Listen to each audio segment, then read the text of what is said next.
energia elétrica e sustentabilidade. Esse é o tema da aula de hoje. Eu sou a professora Rafaela Lima e a gente vai caminhar nessa aula visando trazer uma conscientização para você, para mim, sobre o uso da energia no nosso dia a dia. É importante que a gente vise, que a gente observe algumas medidas para que no nosso ambiente familiar, no nosso ambiente escolar, na comunidade que a gente vive, nós possamos consumir energia, porém com sustentabilidade. Então, primeiro você precisa se situar. O que é a sustentabilidade? Sustentabilidade é um conceito que ele passa a ideia de que a gente precisa consumir recursos, porém consumi-los de uma forma moderada, a ponto de que eles não acabem no futuro muito próximo. Numa ideia geral seria usar hoje de forma que os meus filhos, os meus netos, as gerações futuras ainda tenham disponíveis para utilizar. E aí, estamos falando de quê? Estamos falando de consumo consciente. Eu vou consumir, eu vou usar, mas com uma consciência do que eu estou fazendo. Uma consciência que vai repercutir no hoje, no bolso, no custo que isso vai ter hoje, mas também no futuro. A energia elétrica é uma base, ali, um centro das grandes cidades. Da vida como a gente tem hoje em sociedade, nas cidades, energia elétrica é tudo. A começar pela luz, que foi assim uma grande mudança na forma que o ser humano passou a viver, trabalhar e se relacionar um com o outro. O viver na luz e viver nas trevas fez muita diferença. E tudo que veio a partir daí. Só aqui a gente lista, né, uma série de aparelhos que demandam o uso da energia elétrica. Então vamos caminhar um pouquinho de que forma que eu posso usar alguns desses recursos, porém de uma forma sustentável, de uma forma consciente, econômica, pensando no hoje, mas também no amanhã. Vamos começar falando de energia solar, de iluminação natural. Quando a gente fala de energia elétrica, você pensa logo em luz. E luz, ela vai vir de algum lugar, né? Eu vou usar essa energia elétrica que tem uma fonte, que pode ser uma fonte renovável ou não. Aqui no Brasil, a maior parte é de uma fonte renovável, energia das hidrelétricas. Porém, isso tem um custo muito direto para a gente. E usar a energia solar, usar a iluminação natural para beneficiar é uma grande jogada. Já a casa estando pronta, um prédio estando pronto, realmente é mais difícil. Mas é algo a se pensar nas novas construções. Uma construção nova, moderna, que pensa na sustentabilidade, ela vai usar bastante a luz natural. Tanto com pequenas aberturas para entrada no meio dos ambientes, janelas diferentes, escolas conseguem fazer muito essa organização. Às vezes um pátio em que vai ter uma cobertura escura, usar uma transparente para que haja entrada da luz. Se eu uso a iluminação natural a meu favor, eu vou economizar. Além disso, no caso das construções, posicionar alguns cômodos em relação ao sol. Aqueles cômodos que passam muitas horas expostos ao sol, geralmente o chamado sol da tarde, são aqueles que vão absorver muito calor. Absorvendo muito calor, eles ficam mais quentes. E aí, no caso, por exemplo, de uma demanda de ar-condicionado, o consumo vai ser maior. Então, usar a energia solar, a iluminação natural ao nosso favor é uma grande jogada. São os projetos para a arquitetura do futuro, sem contar com o uso da energia solar para a produção de energia elétrica. Os painéis fotovoltaicos, que já estão bem mais disponíveis, bem mais acessíveis, o custo não está tão alto e tem sido alternativas para fazer uma parceria entre a energia elétrica vindo das hidrelétricas e usando aí a energia dos painéis solares. Listei aqui 3 itens que são assim clássicos na maioria das casas, especialmente TV e geladeira. Ar-condicionado varia, né, do clima da região. E como é que eu posso fazer esse uso também consciente? TV é muito comum que a gente deixe ligada por muito tempo, ou que a gente deixe sempre com a luzinha acesa. Então é esse uso num período menor. A questão da iluminação, deixá-la sempre ligada, não tem essa demanda, ela pode ser desligada diretamente. Algo que a gente está usando demais e que você pode também dosar a questão da luz, o nível da iluminação dela. Quanto mais iluminação, mais ela vai consumir. Você percebe até que ela fica quente, a TV vai ficando quente. Essa energia está sendo dissipada na forma de calor, ela está perdendo também calor. Isso consome energia. O tipo da TV. Existem TVs mais modernas, as chamadas TVs de LED, que elas, sim, no cálculo isso é visível, que elas consomem menos energia do que algumas mais tradicionais. Falando de geladeira, a geladeira é uma das principais fontes de gasto de energia em casa, até porque ela fica ligada full time, né, todo o tempo. Então a forma que a gente vai usar tanto a questão da frequência das aberturas, quanto não colocar coisas muito quentes na geladeira. Às vezes você, acabei de fazer aqui minha sopa, mas quero guardar logo. Se você tem esse hábito de guardar coisas quentes na geladeira, vai demandar mais dela para absorver, para roubar esse calor. Então ela vai gastar mais energia. Tem pessoas que têm o hábito de secar pequenas peças atrás da geladeira. Na emergência, e bota uma toalhinha, bota uma blusa. Qual o problema?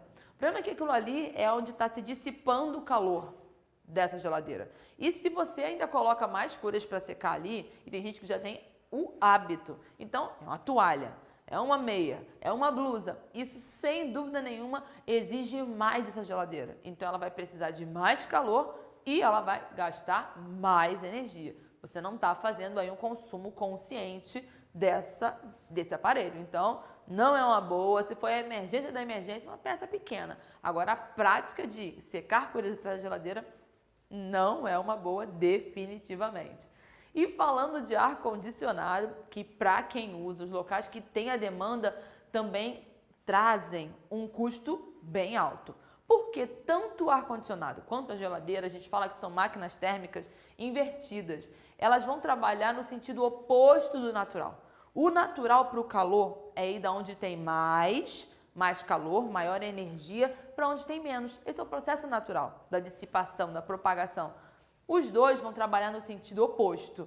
Ele está pegando aí do ambiente que está mais frio para jogar para onde está mais quente. Então, o gasto de energia é significativo. Então, tem a jogada do ar-condicionado, tanto de você posicioná-lo na posição superior, ele é mais correto, é ideal em relação a quem coloca aqueles na parte inferior do cômodo, do ambiente. Por quê? É só você lembrar aí da convecção. A convecção é uma das formas de propagação de energia e nos fluidos, no ar, na água, vai acontecer assim. Então, a tendência para as coisas fluírem bem, o natural, vai ser justamente o frio descer e o quente subir, o frio descer e o quente subir. Então, se esse ar-condicionado está na posição superior, já vai aí otimizar o resfriamento do ambiente. E aí, aquela jogada da posição da parede. Se não tiver jeito, é óbvio, vai ter que ser aquela parede. Mas se você conseguir fazer essa escolha, colocar o ar-condicionado na parede que passou pelo sol o dia inteiro, o sol da tarde absorveu muito calor e ele também exposto a esse calor, o consumo de energia vai ser maior. Então você vê que são pequenas coisas, mas que a gente consegue otimizar esse uso da energia na nossa casa. Avançando um pouquinho mais, eu dei um alerta aqui, conscientização. Alguns estudos realizados em universidades, em escolas, verificando se será que trabalhar com cartazes, com conscientização, faz a diferença no consumo de energia? E eu vi uns trabalhos bem interessantes provando matematicamente o custo inicial que se tinha com a energia na escola, na universidade, em alguns clubes, e a partir do momento que passou-se a trabalhar com conscientização. A nossa vida é corrida, a gente se distrai com as coisas. Às vezes você não se liga que você deixou uma luz acesa, que você está ali, abriu a geladeira e está pensando e fecha e volta. São coisas que você vai na boa. Às vezes o que a gente precisa é de ter um alerta, uma conscientização, de atenção, cuidado, placas, palestras, conversas. E eu achei muito interessante que essas instituições que adotaram práticas de conscientização diretas, especialmente no ambiente educacional, escola, universidade, como fez diferença. Com cartazes, com placas, às vezes medidas simples de postura. Por exemplo, a sala de aula tem um ar-condicionado, acabou a aula, todo mundo sai.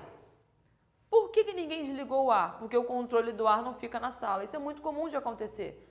Então, será que não é uma boa ter um controle por corredor, um controle por pessoa, ou colocar pessoas, pequenos líderes ali para estar averiguando se as luzes estão apagadas, se o ar está desligado? Pequenas medidas, você fala, gente, isso aí é bobeira, não vai fazer diferença. Somando um todo, um lugar com muitas salas, fez muita diferença. Então, achei muito interessante chamar a atenção que, às vezes, na sua casa ou na sua comunidade, o que está faltando é a conscientização. As pessoas podem não fazer simplesmente porque elas não sabem. Então, conscientização é tudo. Agora que você sabe posturas legais em relação à geladeira ou ar-condicionado, você pode então tomar essas medidas. Então, conscientização é um ótimo caminho. Em relação à iluminação dos ambientes, se não der para fazer a jogada com a iluminação natural, janelas, transparências, uma jogada então é a questão da iluminação artificial. As lâmpadas, como as lâmpadas de LED, que consomem menos energia. Além de, porque você percebe que elas não esfriam tanto, não dissipam tanto calor. Quanto mais um aparelho, uma máquina dissipa calor, mais energia ela gasta. Então a de LED é uma coisa interessante. Usar a iluminação do ambiente ao seu favor. O tipo, a cor da tinta que você vai usar. Você pode estar querendo usar uma parede maravilhosa, super escura, só que a refletância dela é péssima. Então, uma jogada é você usar justamente um jogo de posição de luz, de reflexo, para que você gaste menos energia. E aí, caminhando para o nosso final, a gente tem que falar de computador, afinal a gente usa demais, né, no nosso dia a dia o computador. E muitas vezes esse computador ele fica durante muito tempo. Você não ativa aquele modo de descanso para aquela tela apagar, então ele está consumindo energia demais. O lugar que você coloca ele também pode fazê-lo esquentar, porque ele não ventila direito. Se ele esquenta demais, ele perde muito calor, ele vai consumir mais energia. São pequenos cuidados que você pode ter. A posição, caso seja um computador de mesa, que aquele CPU ele vai ficar, então ele tem que ficar resfriado. São pontos interessantes. E aí, já caminhando aqui, a gente tem que falar do selo do Procel. Aqui no Brasil, a maioria dos aparelhos, se não todos, devem ter o selo do Procel, que indica o quanto de eficiência energética, o quanto de eficiente esse aparelho ele é. Então, se ele tem aí o selo A, a nota A, você já sabe que ele gasta menos energia. Ele usa bem a energia de forma a não perder tanto. E se ele vai ter um selo E, a gente vê aí que é legal, ele está dentro aí dos parâmetros, porém ele vai consumir mais. E aí, qual é a jogada? Normalmente, os selo E são mais baratos e o selo A é mais caro. E você pode fazer aquela troca, tipo, vou na emergência, eu compro aqui essa geladeira, ela é selo D, mas está valendo o que está barato. Porém, como é uma coisa que você vai usar todos os dias da semana, a vida toda, quando você botar na ponta do lápis, o seu barato saiu caro. Então, uma atenção em relação aí ao selo do Procel. E um que já está aí numa polêmica, já tem uma galera que já não quer mais passar roupa, mas tem outras que precisam passar roupa. Que cuidado que a gente pode ter em relação ao ferro de passar? Ferro de passar não é aquele que vai, assim como a gente falou do chuveiro elétrico, transformar energia elétrica em térmica, e isso demanda um gasto de energia? Há quem o coloque como um grande vilão, mas de um modo geral os dados mostram que não é tanto assim. Eu posso tomar algumas medidas? Posso tomar. Você pode tanto reduzir a demanda de passar roupa, no fato de você colocá-las esticadas, como também você usar menos o vapor. Quanto mais o vapor você usa, maior consumo de energia ele vai ter. E dados, análises matemáticas já provaram. É melhor, se você vai ficar um tempo sem usar, você desligar ele da tomada e recomeçar, do que você simplesmente ficar, aumenta, diminui a intensidade do calor. E uma jogada também é, se vai passar muitas roupas, começa nas que tem uma menor intensidade, menos calor, e vai aumentando de forma gradativa. Ficou legal? Eu passei então para você alguns pontos da nossa vida que a gente pode então usá-la com consciência, com sustentabilidade. Ficamos por aqui na nossa aula e até a próxima. Tchauzinho!